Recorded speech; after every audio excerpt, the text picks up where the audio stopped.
April Windsor is walking straight into danger next week, and she has no idea just how close she is to never making it back out.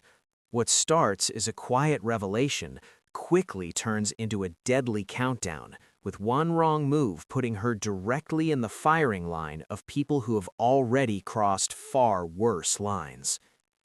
It all begins when April finally learns the truth about Bear Wolf.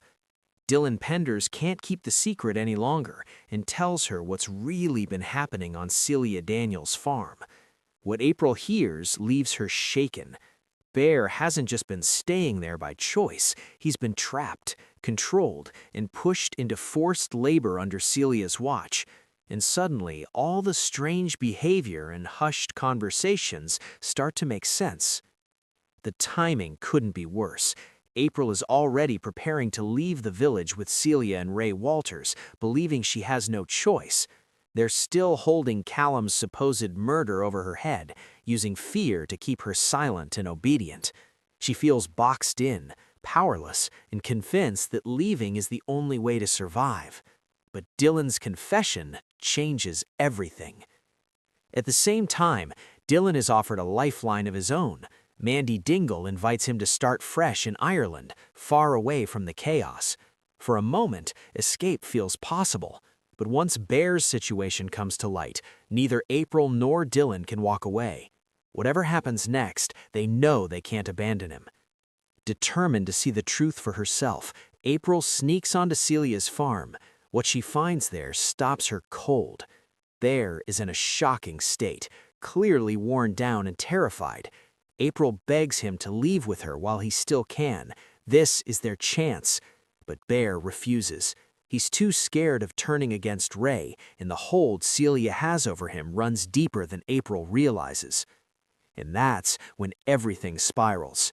Celia returns to the farm and spots April fleeing in the distance.